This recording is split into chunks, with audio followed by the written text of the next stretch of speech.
This is something that I think everybody should hear, because I am going to try to explain a breakthrough that I am having that is unfolding in real time about my relationship to complaining and my relationship to suffering and how that robs me of happiness. And here's what happened this morning. I woke up and I felt this incredible flood of happiness and joy and gratitude because all three of our kids are home. And nothing makes me happier than when Chris and I are here at home and all three kids are here and we as a family are together. And so I feel this wave of joy. And almost immediately, a second wave came and washed over the joy and just washed it right out. And the wave that came over me was sadness and grief that they were going to be leaving in 3 or 4 days. I just felt this like heartbreak hit. That wasn't even happening in the moment. No. Right. Anticipatory heartbreak. And they just got here. Yeah. And they just got here. Right. And it was so acute. And so I laid there for a minute and I thought, holy cow, why am I sad? I mean, they're here. And then, of course, I rolled over to kind of explain this to Chris, and he had been up for 2 hours. So there, the bed was empty. And I get up, I brush my teeth. I'm kind of thinking about this. And then I get a text from you, Amy. And every morning, Amy pulls a card for me. And if you don't know what pulling a card is, you will, because we are going to lean into this at the Mel Robbins podcast. She pulls a card, and it's a mindfulness practice. It's a way to get guidance from the universe, from universal truth. It's a way to tap into faith and magic in your life. And so I've become basically addicted to checking my phone after my morning routine and seeing what card Amy has pulled for me. And so Amy has a gift, because every damn time you pull a card, it's like some portal opens up and I am hit with divine wisdom. Don't you feel that way, Jessie? And I don't even tell her. What do you mean you don't even tell She her? doesn't even need to know what's going on. She just gets the right card that is exactly what you need. Yes. So here I am in this inquiry with myself about joy, grief, happiness, sadness, love, and loss, like just in it with myself. And so I check my phone, and Amy has pulled a card for me, and she has texted me the card, and she has texted me the description of what it was. And one of the things that I love about you, Amy, is that you not only text the card, but my favorite part is not the card. My favorite part is your enthusiasm about the card that you have pulled, right, Jessie? Yep. And how you spit it back out to us. Yes. Like she literally goes, "This is your card, baby.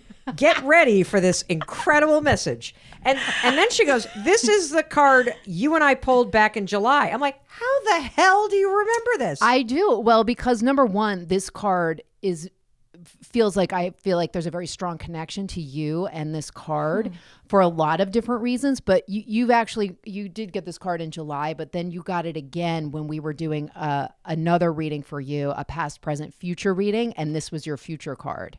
So this is always where you're going and where you are if you allow all of that like negative shit to go by the way. Wow. Yeah. And so you anyway. wrote, "I consider it the Mel card." Yeah. And then you told me the message, and the card is the Garden of Venus. Why don't you tell me what this card means? Like, what does this card This card mean? has really deep meaning. And so immediately when I saw it, when you do these oracle cards, when you pull them for yourself or for other people, first of all, I get very much into your energy, and I ask for your guidance to come through. Okay. Not my own guidance, just for you. And so then you just kind of like let your senses take over. And the very first thing I saw was that there is a heart on this card that might not be seen by everyone. It's not the first thing that would jump out to everyone, but there is a heart on this card. Yeah, and that is- because it's a picture, guys. Garden of Venus, beautiful garden. In the center is a huge white glowing opening. yeah. And that's what I looked at. I didn't even notice that there was a heart on that card. Yeah, well, that's really positive that you looked at that white opening, because that is what's happening. There's like a big opening for you happening right now. So anyway, this card is about a bunch of different things, as these cards always are. And whenever you pull them, there's always a different message. But for me, immediately that message of just love and happiness and rest and enjoying what you've created came through for me. That's how I immediately felt for you. The description talks, however, about something that I think is really important, that maybe is what you latched onto. You want me to read it so that you can? Yeah. I mean, I guess you could read it for everybody. There is a part. It talks about the sword and the mirror. I'll just kind of summarize it really quickly. The sword is you always needing to defend yourself, your point of view, your judgments, the way you are.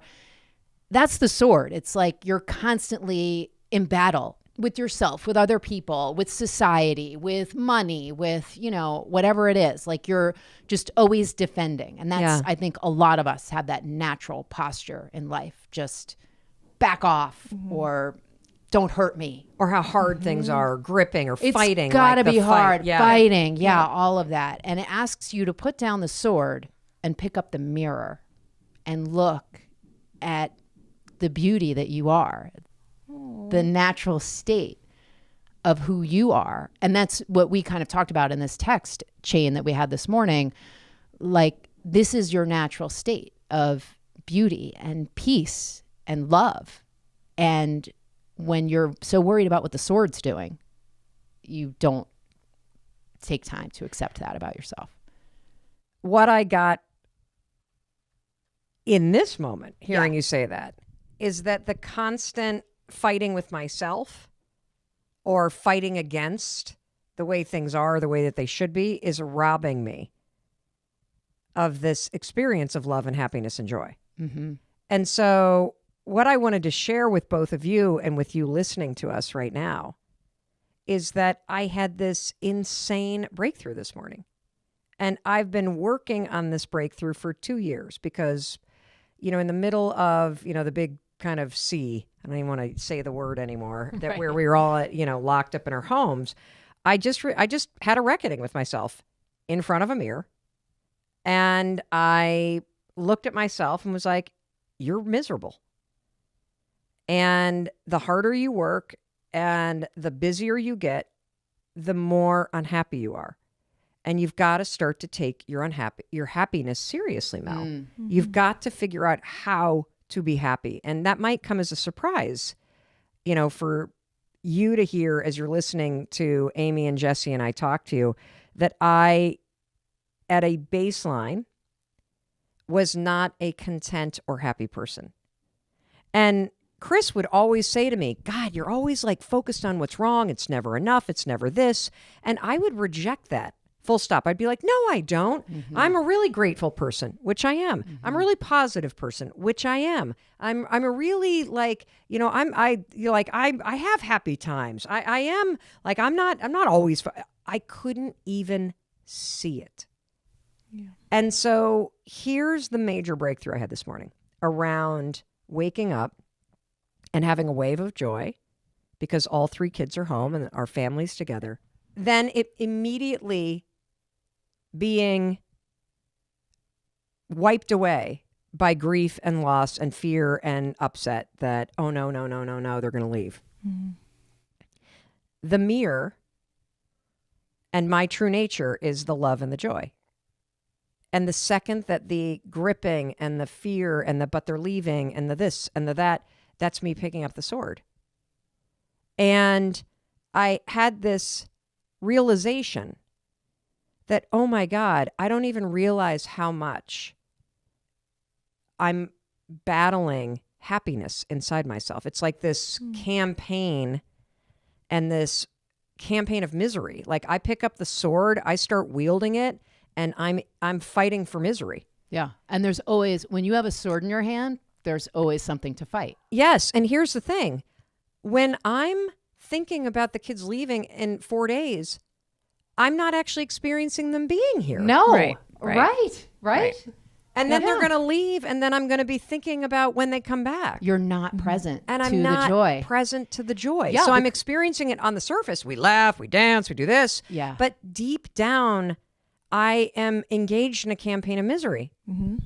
And I think it's because my mom is always focused on like what's not working.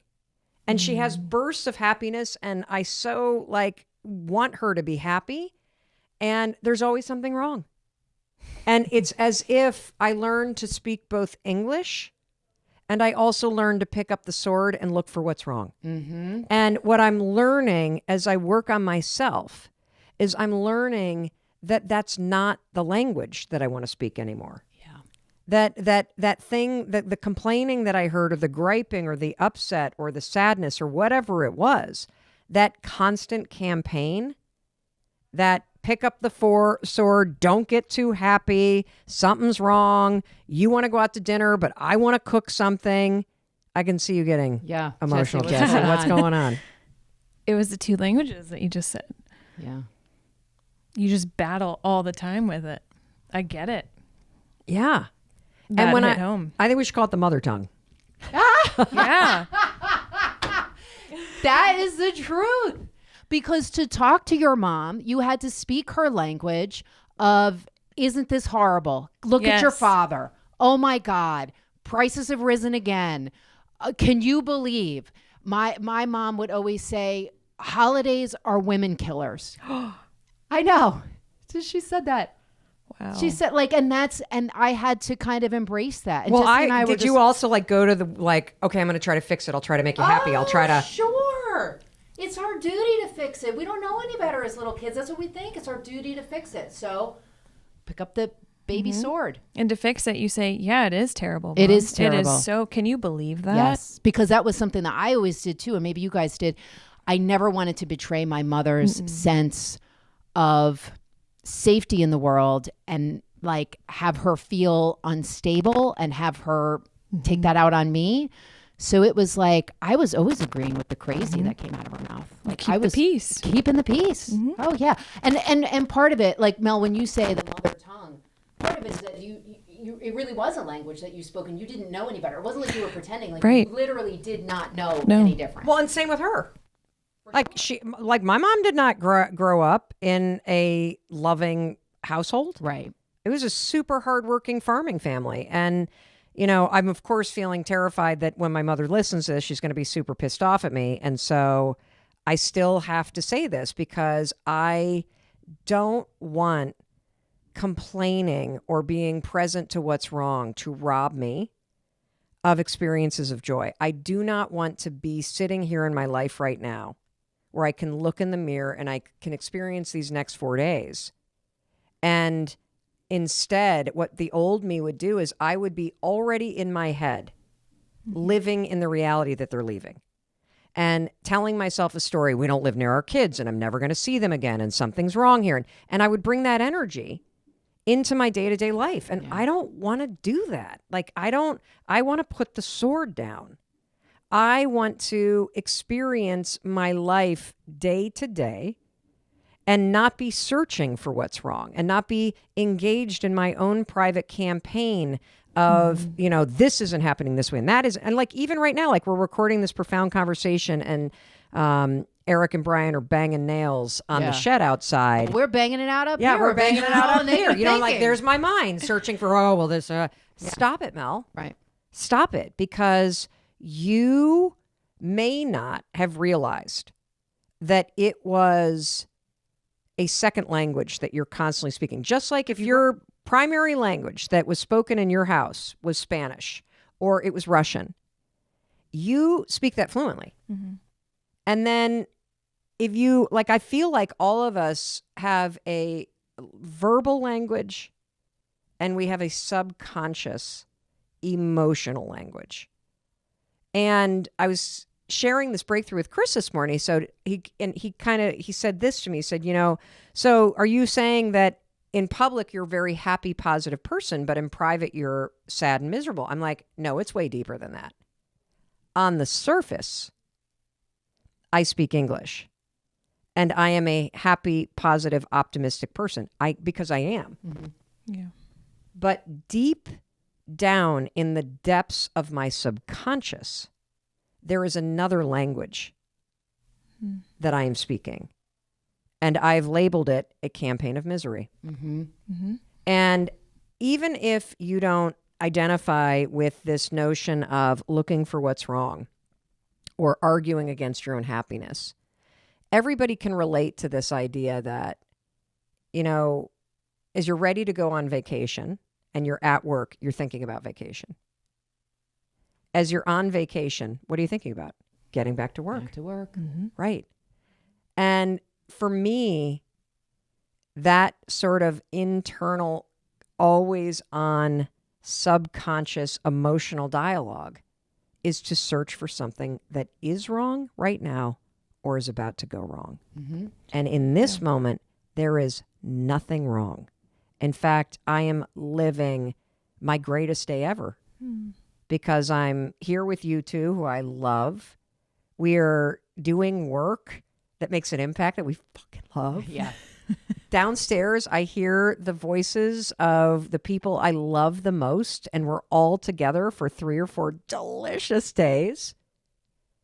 And happiness and contentment requires you to look in the mirror and be where your feet are and let that joy and happiness flood in and not pick up the sword and gut the happiness by going, but this, but the rest, but the reservation, but they're running late, but the traffic, but this, but they're leaving, but someone's like. Yep. If you're always looking for something wrong, you'll find it. Yeah. And I never realized the extent to which that was my default. Mm-hmm. Well, and also I want to say it is your default because it was what you needed to do, but it is not who you are, like at a soul level, right? It is not like truly who you are. It is just like that language, right? Yeah. Like when you say subconsciously, yes, that's true. You subconsciously you do that, but on a soul level, none of us are like that. Like we're all, this Garden of Venus state, which is like, well, that's how joy, we were born. peace. Yeah. And that's exactly. who you are. You're wired for joy. That's why you miss it. Yeah. You're wired for happiness. That's why you miss it. You're wired for connection. That's why you miss it when you don't have it. You're wired for love. That is your natural state. And, one other thing I want to say, because while it sounds like, oh, blame your parents, it's actually everything. It's what life does to you. Mm-hmm. It's the fact that as you go through life and you grow up, and especially, all 3 of us have survived childhood trauma. All 3 of us have, nervous systems that quickly jump to anxiety. All 3 of us anticipate what could go wrong as a defense mechanism. Yeah. And most of our parents are wired that way too. And we have an opportunity, every single one of us, to break that chain of speaking at a default level to ourselves about what's wrong, about what's not working. We have the ability to separate the language you speak with your mouth from the one that you feel in your body at a subconscious level. Mm-hmm. Yep. Yeah. It's a great way to put it. How are you going to do that now? Like, I have no fucking idea. Well, like, how do you put down the sword? Yeah. Chris asked me the same question because I didn't put it in the language of the sword, but he's like, how are you going to change this? I'm like, I have been, first of all, I got to be nice to myself. Mm-hmm. And I've got to bring compassion both to me and anybody that is in my family or around me that engages unknowingly in their own campaign of misery. Mm-hmm. Secondly, I said to Chris this morning, I'm 54. It is as fluent inside of me as English. And I can learn a new language. But just like learning a new language requires you to practice it every day, Mm-hmm. and you'll slip into English if that's your default, or you slip into Russian or Spanish if that's your default, I got to make a commitment to myself to practice speaking and encoding and learning a different subconscious emotional language. Yeah.